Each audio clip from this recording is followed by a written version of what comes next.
두 종류의 사람들이라는 제목으로 하나님의 말씀을 전하도록 하겠습니다. 이 세상에는 참 수많은 종류의 사람들이 존재를 하죠. 그래서 사람들을 나누는 기준을 무엇으로 삼냐에 따라 정말 다양하게 수없이 많은 사람들을 우리가 분류할 수 있을 것입니다. 그런데 어떤 사람들은 아주 어떤 간략한 기준을 통하여서 사람들을 두 가지 종류로 이렇게 나누기도 하는데요. 약 3년 전에 포르투갈의 한 일러스트레이터가 주앙 호시아라는 일러스트가 스마트폰 사용하는 것만 봐도 사람을 두 가지 종류의 사람들로 분류할 수 있다. 이렇게 해서 사람들로 하여금 많은 공감을 얻어냈던 그림이 있어요. 그 그림 두 가지를 한번 보여드리겠습니다. 첫 번째 그림입니다. 스마트폰의 알람 기능이에요. 그런데 한쪽 사람은 알람을 딱 한 개만 설정을 해놨고 그 옆에 사람은 그때 못 일어날까봐 그 다음 15분, 25분 막 이렇게 많이 해놨습니다. 여러분들은 어떤 부류의 사람이십니까? 두 번째 사진 보여주십시오. 스마트폰의 메일함입니다. 메일함이고 여러가지 메시지, 메신저, 카톡 이런 거죠. 한쪽 사람은 수천 개의 확인하지 않은 메일, 메신저가 있고요.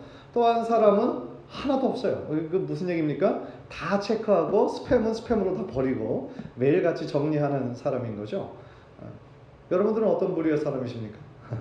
A 아니면 B, 둘 중에 우리는 나눠주게 될 것입니다.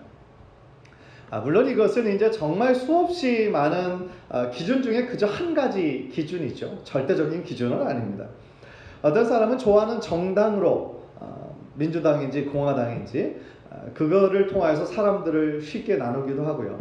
어떤 사람들은 자신들이 응원하는 프로야구 팀, 풋볼 팀, 그런 것으로 사람들을 또 나누기도 합니다. 이거를 좋아하는 사람과 좋아하지 않는 사람 해서 이제 막 적대시하기도 하죠.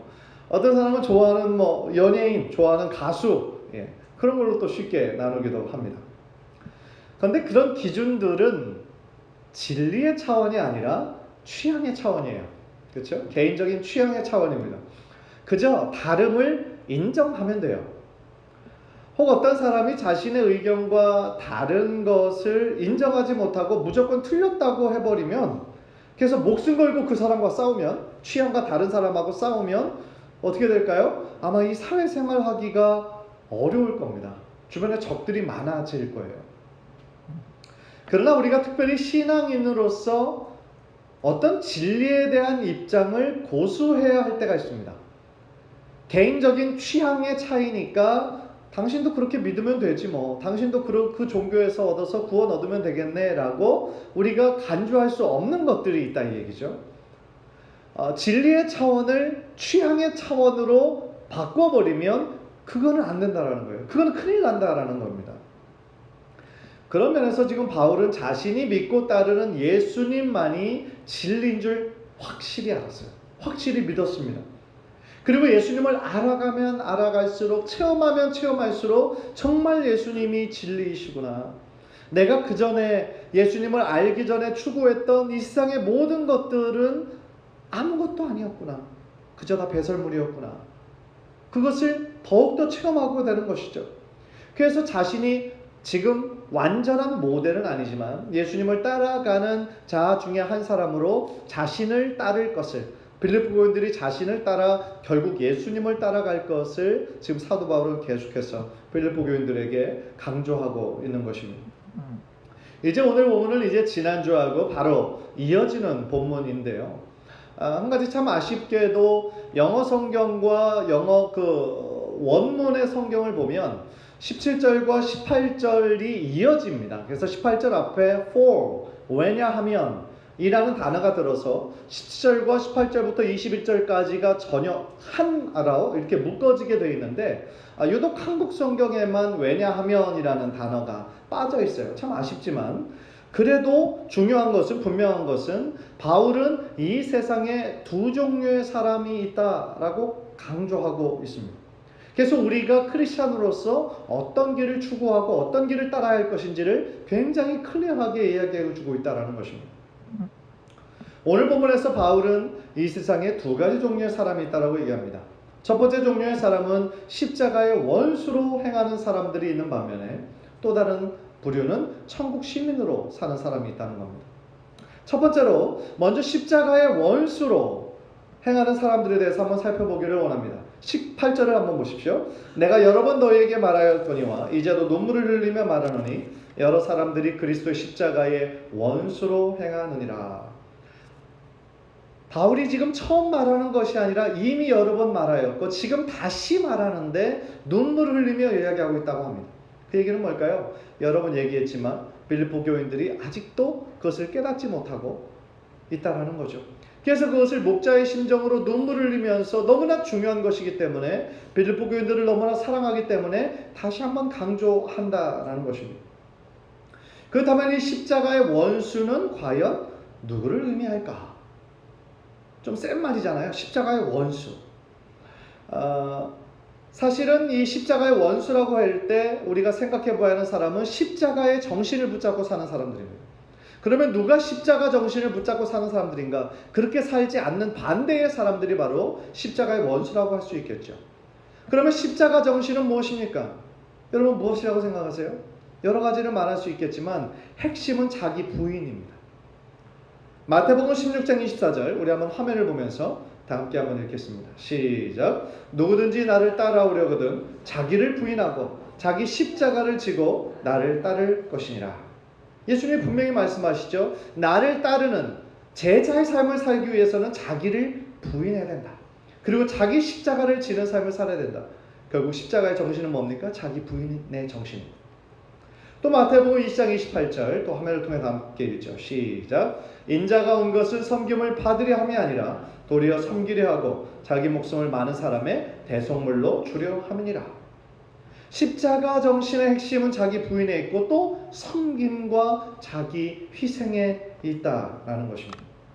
따라서 십자가의 원수라고 지금 바울이 지칭할 때에 십자가의 정신과 반대되는 마음을 가지고 사는 사람들, 즉 자기 부인이 아니라 자기를 끊임없이 드러내고 남을 섬기는 것이 아니라 섬김 받기만을 바라며 사는 사람들, 자기 쾌락, 자기 즐거움을 가지고 사는 사람들, 그 사람이 바로 십자가의 원수들이라는 것입니다.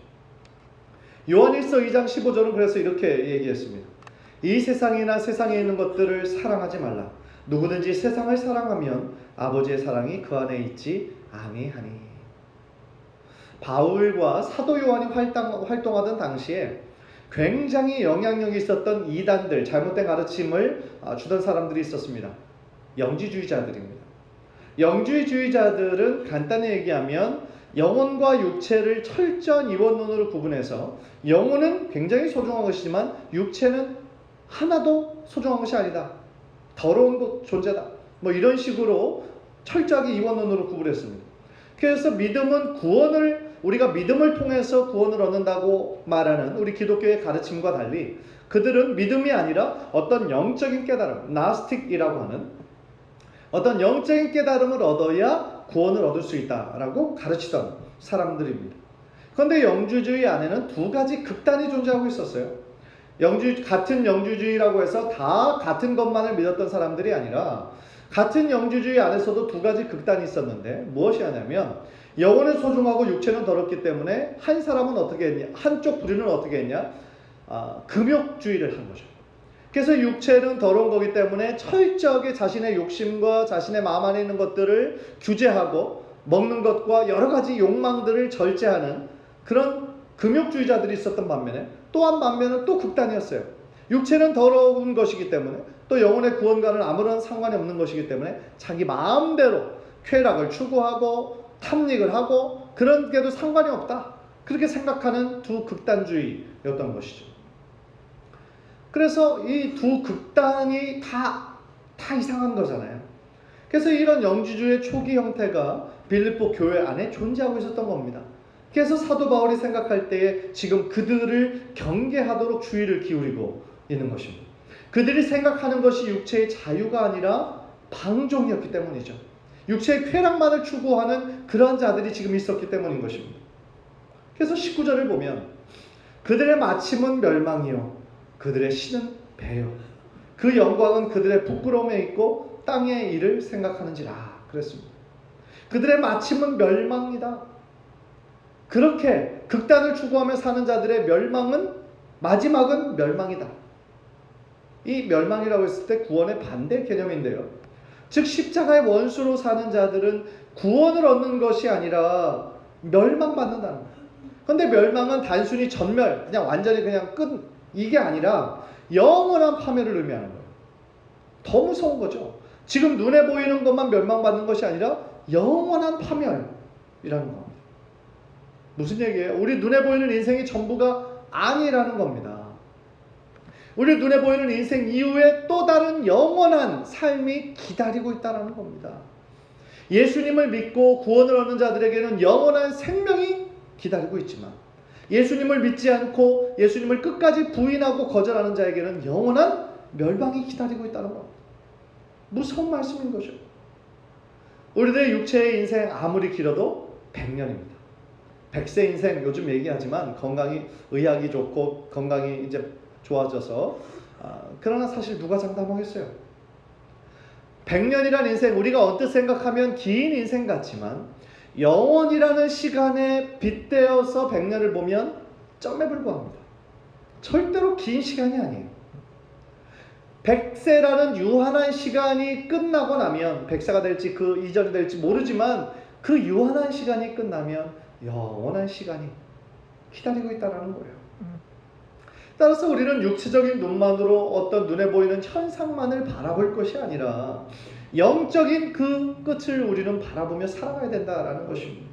다시 말하면 그저 눈으로 보기에는 아무런 문제 없이 잘 사는 것처럼 보이는 것에 우리가 그렇게 마음을 빼앗길 것이 아니라 그 사람들을 결국 아무리 겉으로 볼 땐 잘 사는 것 같아도 예수님을 믿지 않으면 영원한 멸망, 영원한 파멸로 끝나게 된다라는 그런 시각을 우리가 가져야 된다는 겁니다. 그래서 바울은 계속해서 그들의 신은 배다라고 얘기합니다. 아까 탐욕, 쾌락, 금욕주의 이런 추구하는 사람들이 있다고 했죠.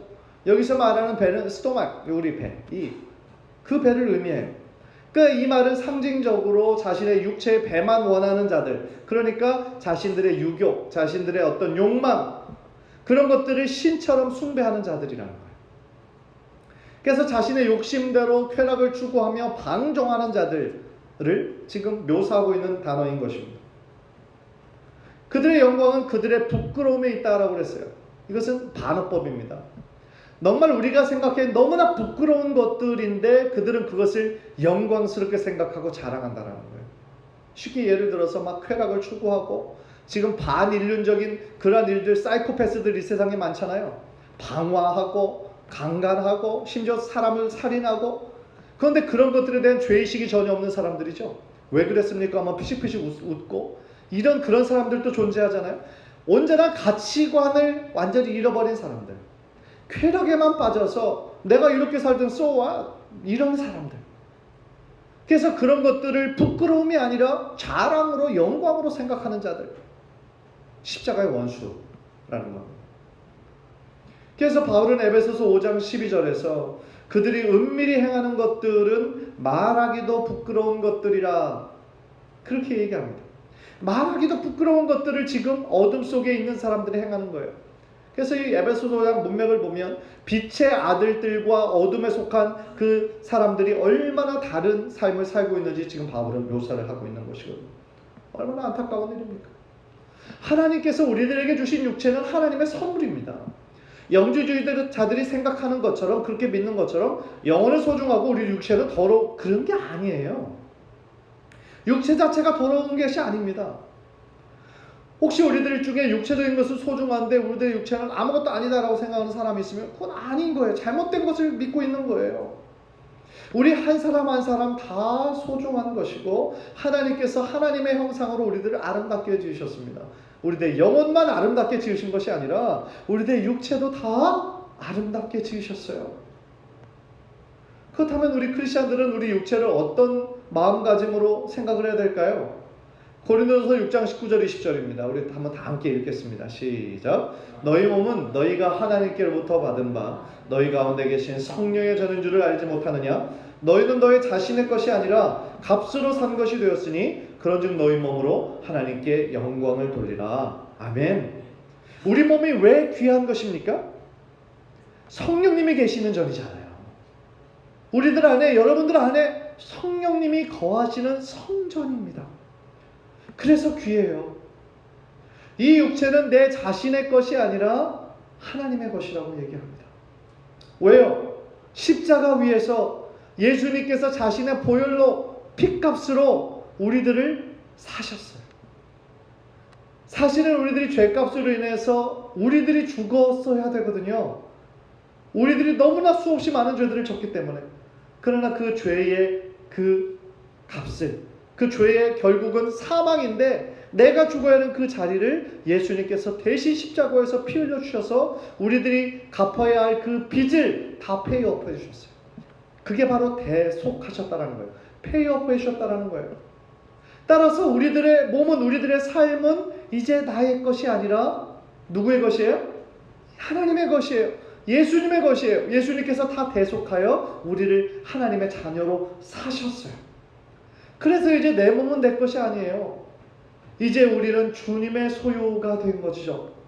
그래서 우리들의 몸으로 이제는 나의 영광을 위해서, 나의 쾌락을 위해서, 나의 즐거움을 위해서 살아가야 될 것이 아니라, 이제는 나를 사신 그분의 영광을 위하여, 하나님의 영광을 위하여, 하나님의 기쁨을 위하여 살아가는 존재가 되어야 되는 줄 믿습니다.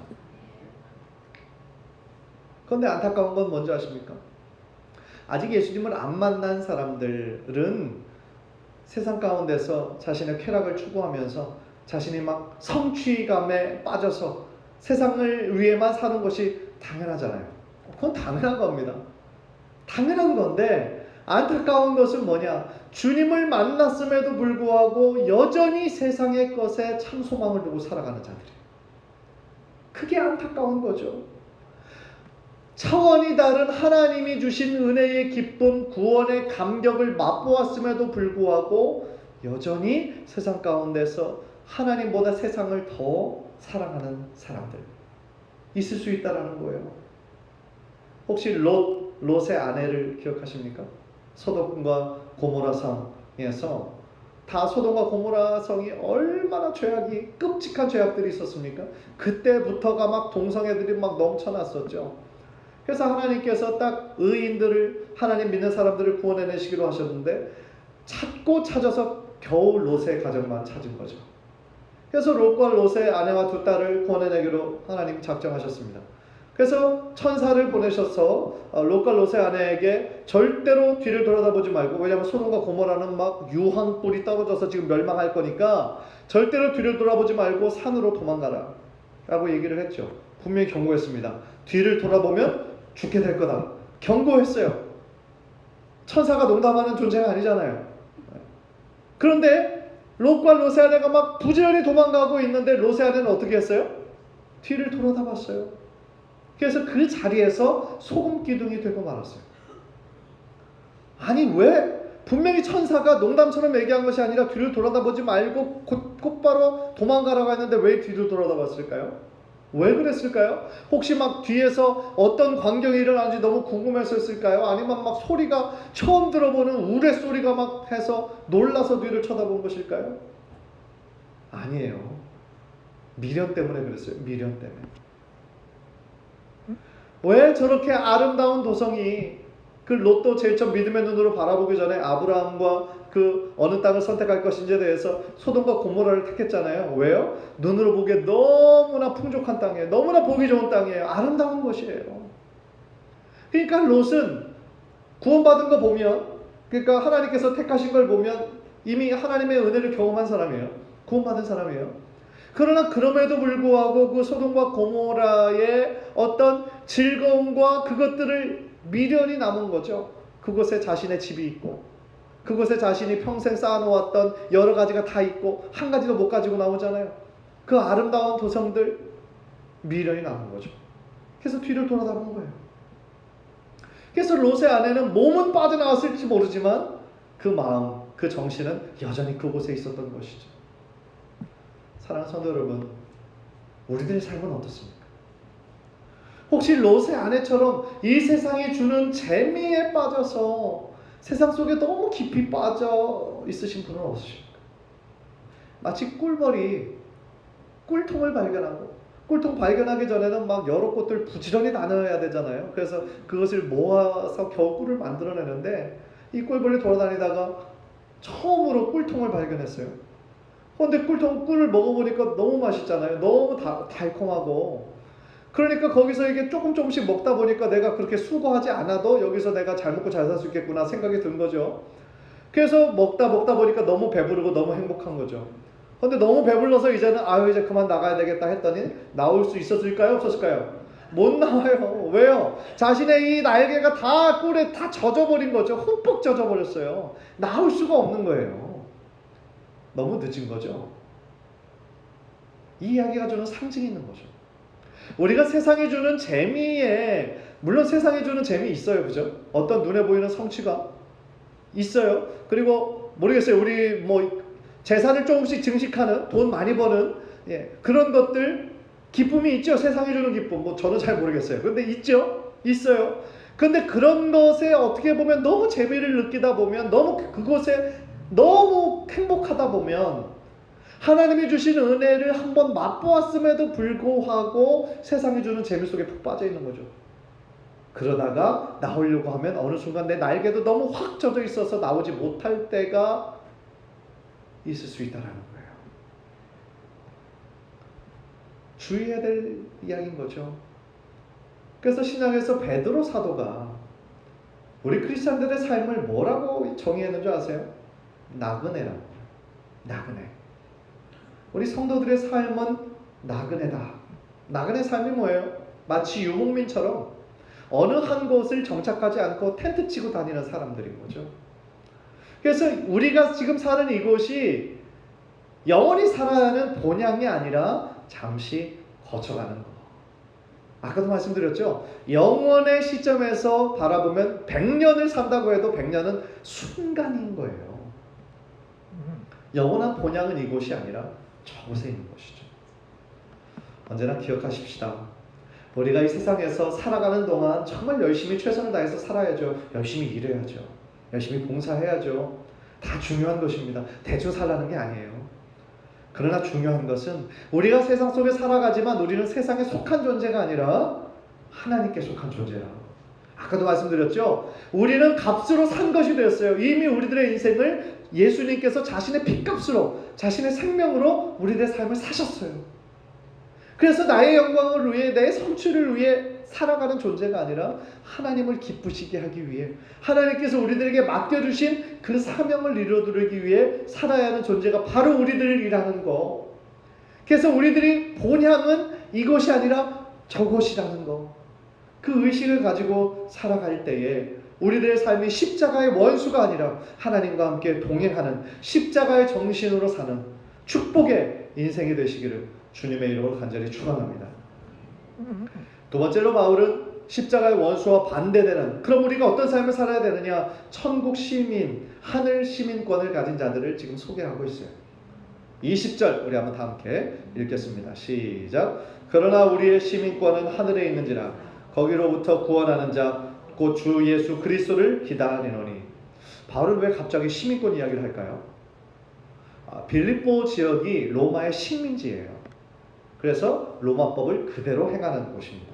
그리고 그곳에 퇴역 장교들, 로마의 은퇴한 장교들이 제일 많이 모여 사는 곳이 빌립보였어요.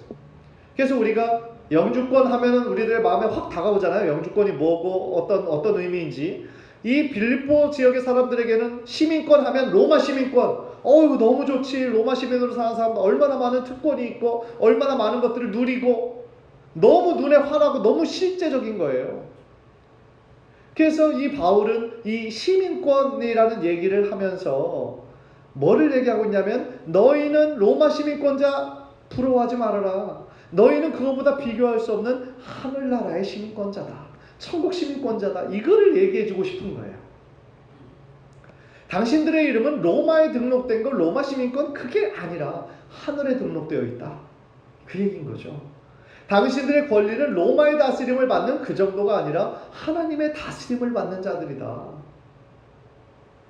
즉 바울은요, 빌립보 교인들에게 너희들은 하늘에 속한 사람들, 천국 시민들이니까 하나님의 시민답게 이 땅 가운데 당당하게 살아라. 그 얘기인 것이죠. 그러니까 로마 시민권자 그런 사람들을 부러워하지 말고 천국 시민으로서 가지는 특권을 맛보면서 하늘의 소망을 두며 그렇게 살라는 얘기인 거죠. 제일 처음 여러분들 스마트폰이 나왔을 때 꽤 됐죠. 이제 스마트폰 제일 처음 나온 지도. 정말 뭐 여러 분야에서 깜짝 놀랐죠. 그러니까 손 안에 컴퓨터, 작은 컴퓨터가 이제 생겼다라고 얘기를 했죠. 그래서 스마트폰이 발전하면서 망한 산업들이 얼마나 많은지 몰라요. 그때 당시에 mp3 플레이어 여러분들 기억하십니까? 이 조그만 거든지 큰 거든지 mp3 플레이어 엄청 많았거든요. 그런데 이 스마트폰 등장하면서 mp3 플레이어 다 망했어요. GPS 아시죠? 저는 뭐 여전히 쓰고 있긴 하지만 GPS, 가민 같은 거. GPS 요즘은 그거 잘 안 해요. 그냥 스마트폰에 그 구글 맵이 기능이 있기 때문에 그거 달고 다니면 어디든지 다 갈 수 있거든요. 그러니까 그 GPS 산업도 지금 휘청하고 있죠. 또 게임 산업. 우리 아이들 막 그 게임 그거를 따로 이렇게 사가지고 게임을 신나게 했었거든요. 그런데 이제 스마트폰을 이용하니까 그 게임 산업도 휘청한 거예요. 너무 재밌는 게임이 이 앱만 다운받으면 너무너무 많은 거예요.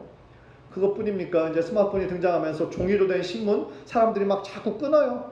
왜냐면 이제 컴퓨터로 봐도 되고 이거로 뉴스를 봐도 되고 더 볼 의미가 없는 거죠. 책도 마찬가지고요. 그래서 지금은 스마트폰으로 이제 뭐 음악도 만들고 뭐 집 시큐리티 그런 것도 체크하고 정말 차원이 다른 몇십 년 전만 해도 생각해보지도 못했던 차원이 다른 편리한 세상을 지금 우리가 살아가고 있어요.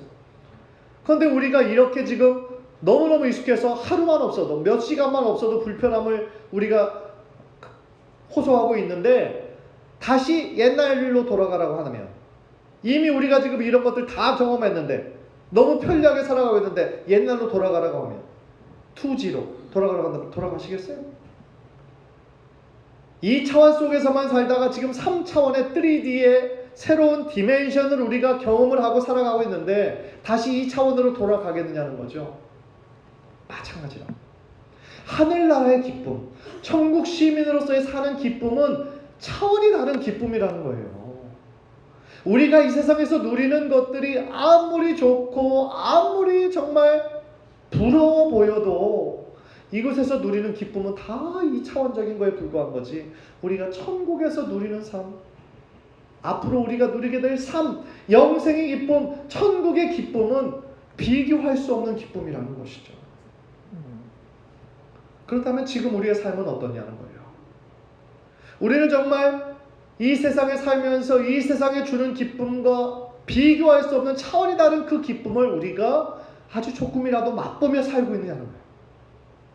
우리들의 개인 생활을 통하여서 신앙생활을 통하여서 우리가 주일날 모여 함께 예배하고 함께 교제하는 이 가운데 천국의 기쁨을 여러분들 맛보고 있느냐는 거예요. 과연 우리가 살면서 이 땅의 소망보다 하늘의 소망을 더 두고 살냐는 말이죠. 우리가 한번 정말 진지하게 생각해 보아야 할 질문이라는 것입니다. 계속해서 바울은 20절 후반부에서 하늘로부터 오시는 구원자를 소망한다라고 그랬어요. 하늘로부터 오시는 구원자 누굴까요? 예수님이죠. 예수님 다시 오실 거라는 거예요. 재림하실 거라는 거예요. 그래서 이 구절은 그 빌립보 교인들이 다시 재림하실 예수 그리스도를 지금 기다리고 있느냐, 소망하고 있느냐, 그걸 물어보고 있는 것이죠. 사랑하는 성도 여러분, 우리는 어떻습니까? 우리는 정말 다시 오실 예수님을 열망하고 계십니까? 바울은 자신이 사는 날 동안에 예수님 다시 오실 거라 믿고 있었어요.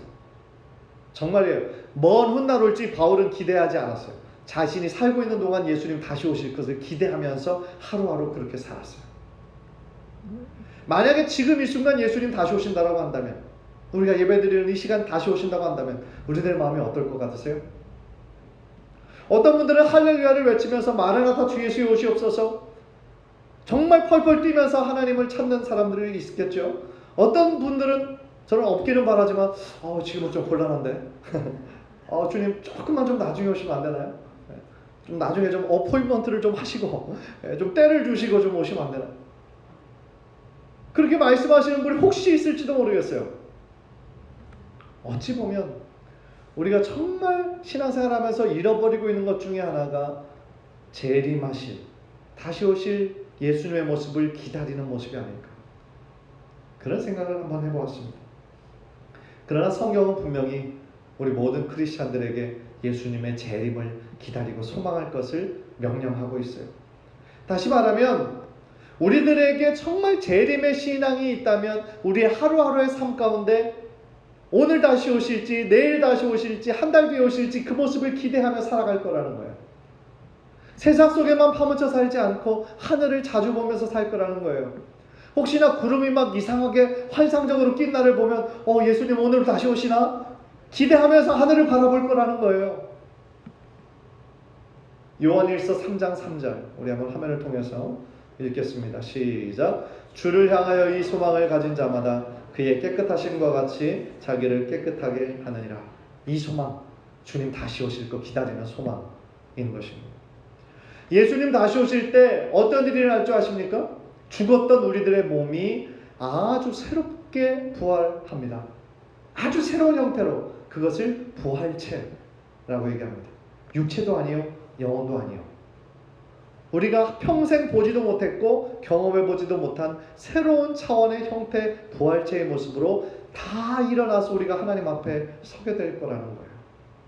어떨까요? 얼마나 환상적일까요?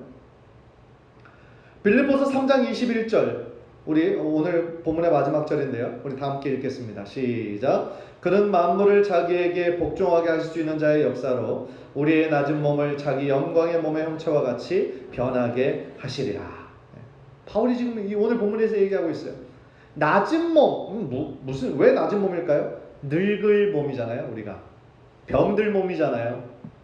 땅 속에서 썩을 몸이잖아요. 그걸 얘기하는 거예요. 유한한 너무나 연약한 그것이 바로 우리들의 몸이다. 우리들의 몸의 특성이다. 한 줌의 재로 변했을. 그렇죠. 지금 이미 믿음의 사람들, 우리의 사랑하는 부모님들, 믿음의 선조들 다 지금 땅 속에 있으시잖아요. 그런데 예수님 다시 오시면 어떤 일이 일어납니까? 믿음 안에 먼저 죽으신 분들이 먼저 일어납니다. 그리고 나중에 그 땅에 살아있는 자들이 그 상태로 휴거가 됩니다.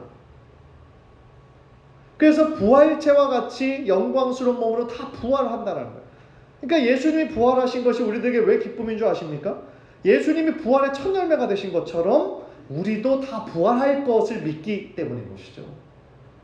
혹시 이 얘기 처음 듣는 분 계십니까? 아니에요. 다 그렇게 될 거라는 거예요.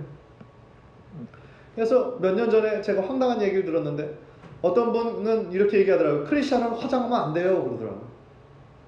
왜 화장은 왜 안 되냐면 그 형태가 있어야 이게 부활할 때 이렇게 올라가지 형태도 하나도 없고 그냥 한 줌의 재로 있으면 이게 부활하기 어렵다라는 거죠. 그래서 매장해야 된다는 거예요. 크리스찬은 화장하면 안 되고 매장해야 된다는 겁니다. 아주 잘못된 얘기입니다. 잘못된 얘기죠. 무슨 우리 결국은 뼈가 있어야 부활하고 그거 아니잖아요. 예. 다 우리 한 줌의 재 흙으로 돌아갈 존재들인데 부활장이라고 불리는 고린도전서 15장에 이런 말씀이 있습니다. 고린도전서 15장 40절. 자, 다 함께 읽죠. 시작. 우리가 흙에 속한 자의 형상을 입은 것 같이 또한 하늘에 속한 이의 형상을 입으리라. 아멘. 요한일서 3장이죠. 시작. 사랑하는 자들아 우리가 지금은 하나님의 자녀라. 장래에 어떻게 될지는 아직 나타나지 아니하였으나 그가 나타나시면 우리가 그와 같을 줄을 아는 것은 그의 참모습 그대로 볼 것이기 때문이니. 아멘. 이것이 우리가 가진 소망입니다. 지금 예수님의 그 영광스러운 모습처럼 우리도 영광스러운 모습으로 변하여 우리가 그토록 믿고 만나기를 소망하는 예수님을 직접 대면하며 볼 것입니다. 그것이 우리들의 믿음이고 우리들의 소망입니다. 사랑하는 성도 여러분, 이 세상에 두 가지 종류의 사람이 있다라고 바울은 얘기했습니다. 십자가의 원수로 사는 자들, 천국 시민으로 살아가는 자들. 정말 우리들의 육체로 보이는 것, 눈에 보이는 것에만 참된 소망을 두지 말고 오직 하나님께만 참된 소망을 두시기를 바랍니다. 그래서 천국 소망을 가지고 살아갈 때에 우리들의 하루하루의 삶이 더욱더 하나님의 기쁨의 삶이 될 줄 믿습니다. 간절히 바라기는 언제나 다시 오실 주님을 우리가 바라보면서 오늘도 주님과 함께 동행하는 귀한 성도님들 모두 되시기를 주님의 이름으로 간절히 축원합니다. 기도하시겠습니다.